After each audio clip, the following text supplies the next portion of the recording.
Have you ever felt jealous of a friend who always seems to be better than you? Let's see how one boy turned his jealousy into his strength.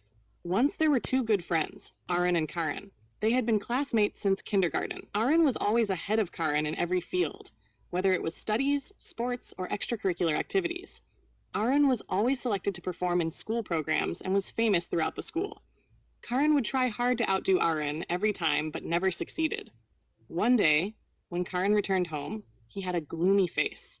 His mother saw him and said, "Why do you look like a crybaby?" Karen made a grumpy face and replied, "It's all because of Aaron. Once again, he got higher marks than me. No matter how hard I try, he is always ahead of me. I don't understand why I'm always lagging behind." His mother asked, "Are you jealous of Aaron?"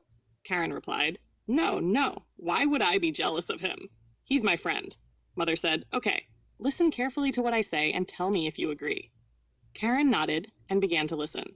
His mother continued, "When people praise Aaron, you don't like it. When he loses, you feel happy. Whatever he does, you feel compelled to do the same. You keep noticing his negative qualities and feel a sense of dislike towards him. You feel like telling others about his faults. You burn inside like fire all day long. Tell me, is this true?" Karen was stunned and said, "It's true. But how did you know?" Mother replied, "Your gloomy face shows it all. But I have a solution for you to overcome jealousy." Karen asked eagerly, "What is it? Please tell me." Mother explained, "When you sincerely appreciate the positive qualities in others, those qualities start to manifest in you. Our strength increases, and by heartily accepting the good in others, jealousy dissolves completely. So, you too should appreciate the positive qualities in Aaron from the bottom of your heart." Karen frowned and said, "Positive qualities? In Aaron? Even if I search, I can't find a single one." His mother asked, "You can't, or you don't want to?" Karen looked down silently. Mother said, "Okay, tell me, when do you start preparing for exams?" Karen replied, "A week before." Mother asked, "And Aaron?" Karen thought and said, "He studies daily. Once his father told me that Aaron always follows his timetable. He sets aside time for TV, play, and friends, and he diligently sticks to it." Mother smiled and said, "This is called good management skills. It proves he is sincere and hardworking." Karen nodded in agreement. She continued, "Instead of being jealous, if you appreciate his good qualities, they will begin to grow in you as well." Karen felt inspired. From that day, he remembered his mother's advice. He began to notice and appreciate Aaron's discipline, sincerity, concentration, and hard work. Very soon, he also became sincere and hardworking like Aaron. Finally, exam results were declared. Karen came home smiling. His mother asked, "What's the matter? You look so happy today." Karen replied, "Yes, we got our results today. Aaron stood first again, while I came second. The best part is that I'm not jealous of him at all. I'm happy with my own progress, and I'm happy for his success too." He continued, "Thank you, Mom. You gave me the ultimate solution to overcome jealousy. Before, I wasted all my energy being jealous. Now I can focus my energy on my own progress." His mother hugged him and congratulated him warmly. Moral: we should focus our energy on the positive. In no time, we will be able to achieve things we once thought impossible. What about you? Have you ever felt jealous of someone close to you? Do you think appreciating their strengths could actually help you grow too?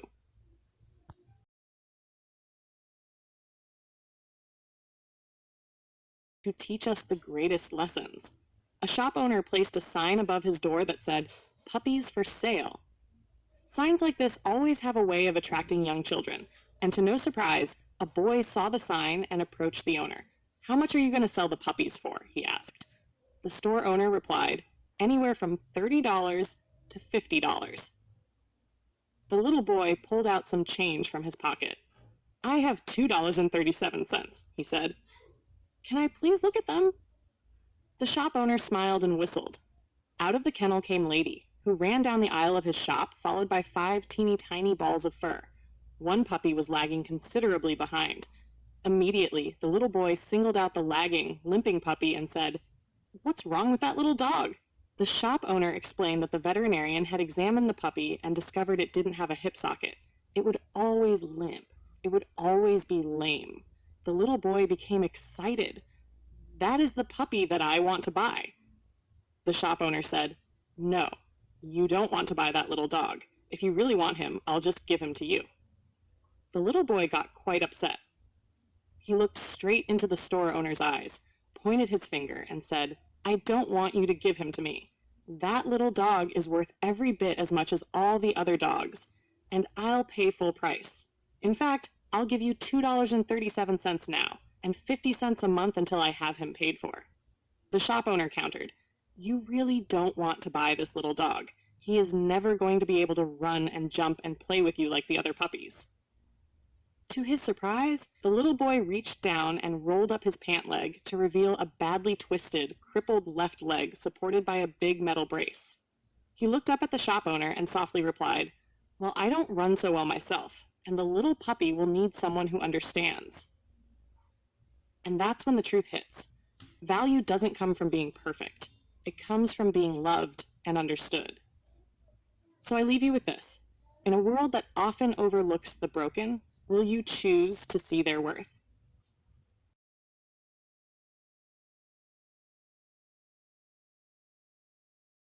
Have you ever felt like your flaws make you less valuable than others? Sometimes, what we see as weakness can actually be our greatest strength. A water bearer in India had two large pots, each hung on each end of a pole, which he carried across his neck. One of the pots had a crack in it, and while the other pot was perfect and always delivered a full portion of water at the end of the long walk from the stream to the master's house, the cracked pot arrived only half full. For a full 2 years, this went on daily, with the bearer delivering only 1.5 pots full of water in his master's house. Of course, the perfect pot was proud of its accomplishments, perfect to the end for which it was made. But the poor cracked pot was ashamed of its own imperfection, and miserable that it was able to accomplish only half of what it had been made to do. After 2 years of what it perceived to be a bitter failure, it spoke to the water bearer one day by the stream. "I am ashamed of myself, and I want to apologize to you." "Why?" asked the bearer. "What are you ashamed of?" "I have been able, for these past 2 years, to deliver only half my load because this crack in my side causes water to leak out all the way back to your master's house.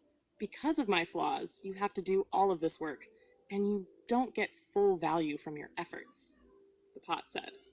The water bearer felt sorry for the old cracked pot, and in his compassion, he said, "As we return to the master's house, I want you to notice the beautiful flowers along the path." Indeed, as they went up the hill, the old cracked pot took notice of the sun warming the beautiful wildflowers on the side of the path, and this cheered it somewhat. But at the end of the trail, it still felt bad because it had leaked out half its load, and so again it apologized to the bearer for its failure.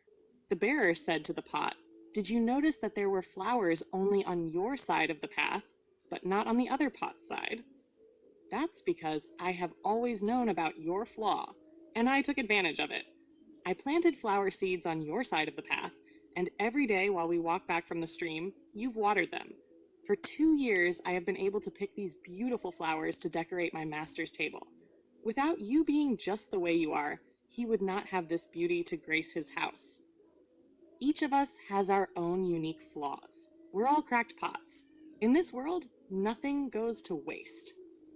You may think, like the cracked pot, that you are inefficient or useless in certain areas of your life, but somehow these flaws can turn out to be a blessing in disguise. So what if the very thing you dislike most about yourself is the reason the world is more beautiful?